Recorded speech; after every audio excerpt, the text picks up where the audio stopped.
હાલમાં સરકારશ્રી દ્વારા જે HPV વેક્સિનનો કાર્યક્રમ શરૂ કરવામાં આવ્યો છે એમાં ઘણી બધી ગેરમાન્યતાઓ છે, ઘણા બધા નેગેટિવ પ્રચાર પ્રસાર થઈ રહ્યા છે.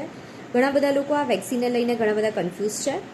ઘણા બધા લોકોનું એવું કહેવાનું છે કે જો આ વેક્સિન કિશોરીઓને મૂકવામાં આવશે તો એ ભવિષ્યમાં ક્યારેય માતા નહીં બની શકે, અથવા તો એમના ગર્ભાશય કાઢવાની જરૂર પડશે, અથવા તો આ વેક્સિનની સાઇડ ઇફેક્ટ એટલી બધી વધારે છે કે એમના મોત થઈ શકે છે.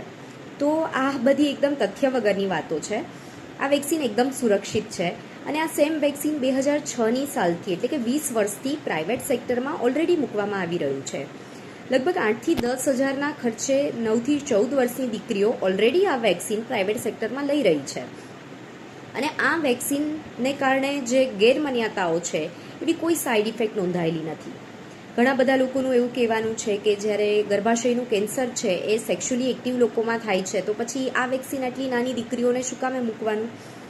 તો જે 9થી 14 વર્ષનો સમયગાળો છે એ આ વેક્સિન માટે ગોલ્ડન પીરિયડ છે, કેમ કે એકવાર બેનિફિશિયરી જો સેક્સ્યુઅલી એક્ટિવ થઈ જશે તો આ વેક્સિનની અસર પણ ઓછી થઈ જશે. એટલા માટે આ જે સમયગાળો છે અને આ જે કિશોરીઓ છે એ આ વેક્સિન માટે બેસ્ટ બેનિફિશિયરી છે.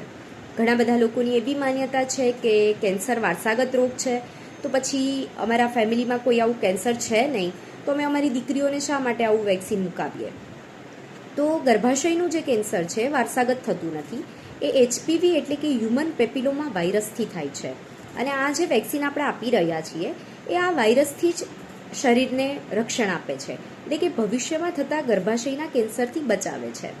એટલા માટે દરેક માતા પિતાએ સજાગ બનવું જોઈએ, ગેરમાન્યતાઓથી દૂર રહેવું જોઈએ અને પોતાની દીકરીઓને આ વેક્સિન જરૂરથી મુકાવવું જોઈએ.